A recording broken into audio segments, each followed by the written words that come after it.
අයාලුවනේ ඔන්න අද ඔයාලට මම දකුණේ විදියට හැල්ප හදාගන්නේ කොහොමද කියලා තමයි වීඩියෝ එකෙන් ගේන්නේ. ඉතින් මේ දකුණේ හැල්ප ගොඩක් අය අතර විශේෂයි නේද? ඔන්න මේ විශේෂ හැල්ප එක හදන්න අපිට පොල් පැණි තමයි ඕන වෙන්නේ. පොල් පැණි හදාගන්නේ කොහොමද කියලා මම ඔයාලට කියන්න ඕනේ නෑනේ. ලැවරියා පෑන්කේක් වලට හදන මිශ්‍රණයේ පොල් පැණි එකම තමයි ඕනේ. අපි ඊළඟට බලමු හැල්ප මිශ්‍රණය හදාගන්නේ කොහොමද කියලා. අපිට ඕන වෙනවා කුරක්කන් පිටි, පාම් පිටි, උණු වතුර වලට අපි ලුණු ස්වල්පයක් එකතු කරගෙන ඒ උණු වතුර එකෙන් තමයි මේ මිශ්‍රණය අනාගන්නේ. ඊට පස්සේ පැය දෙකක් විතර තියලා අපි හැලප කොලේ අරගෙන පොල් තේ චුට්ටක් අතේ ගාගෙන ඊළඟට මිශ්‍රණයෙන් චූටි බෝල හදාගත්තේ වගේ අරගෙන ඒක මේ විදිහට රොටියක් වඩන ආකාරයට තුනී කරගන්න ඕනේ. ඔයාලට පේනවද? මේ විදිහට හොඳට තුනී කරගන්න. අර අපි අතේ පොල් තෙල් ගාගන්න එකෙන් වෙන්නේ අපේ අතේ ඒක ඇලෙන්නේ නැති වෙන්න ලස්සනට මේක වඩා ගන්න පුළුවන් වෙනවා. ඉතින් මේ ආකාරයට හැලප කොලේ හැම තැනටම විහිරෙන විදිහට ලස්සනට අපි මේක තුනී කරගන්න ඕනේ. ඔයාලා දකුණේ හැලප කාලා තියෙනවද? ඔන්න ඊට පස්සේ අපි අර හදාගත්ත පොල් පැණි එක මේ විදිහට මේකේ ලස්සනට දාගන්න ඕනේ. අපි නමන පැත්ත හරවලා තමයි මේක හරියටම දාගන්න ඕනේ පොල් පැණි එක. මේකේ පේන විදිහට ඔයාලා පොල් පැණි එක දාගන්න, එකතු කරගන්න. මෙන්න මේ විදිහට අපිට ඕන ප්‍රමාණයට පොල් පැණි එකතු කරලා ඊළඟට හැලප කොලේ මේ විදිහට දෙපැත්ත අල්ලලා නමනවා. අර අපි පාම් පිටි දාන එකෙන් මේක හරියට ලස්සනට සෙට් වෙනවා.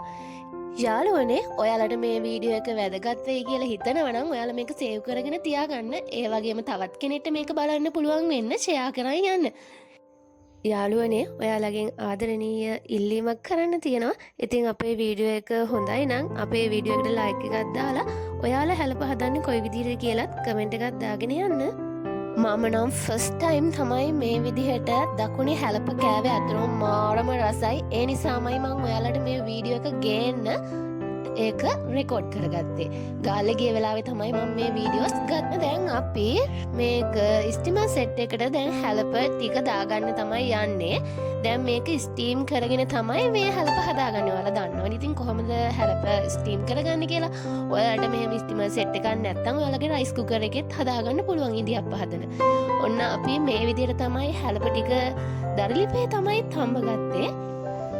ඔන්න ඔයාලට දැන් හැලප තැම්බුණාට පස්සේ පේනවද කලින් තිබ්බ කොළ පාට නෙවෙයි හැලප කොලේ තියෙන්නේ. උණුවේ දුන් දදා තමයි දැන් හැලප ටික එළියට ගන්නෙ. ඉතින් මේ වගේ රසවත් හැලප අපිට හදලා දුන්නේ ගාල්ලයක්කට ගොඩක් ස්තුතියි. ඒ වගේම වීඩියෝ කරගන්න සහයෝගය ලබා දුන්නට thank you.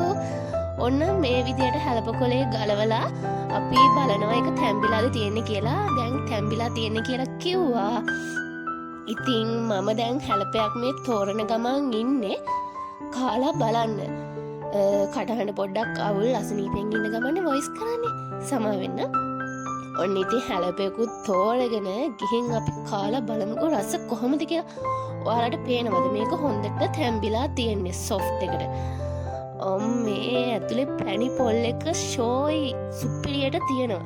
අපි එහෙනම් කාලා බලමුද? ඔයාලම බලන්නකො මගේ මූණේ රියැක්ෂන් කොයි වගේද කියලා මේක කෑවහම. ඉතින් ඔයාලා කොයි විදිහටද හැලප හදන්නේ කියලාත් කියාගෙන යන්න අමතක කරන්න එපා. අපේ වීඩියෝ එක හොඳයිද කියලාත් කියන්න. ඔන්න නෑනත් එක්ක එකතු වෙලා අන්තිමේට පොල් පැණි තාච්චිටත් වැඩේ දුන්නා. එහෙනම් ගිහින් එන්නම්. බයි.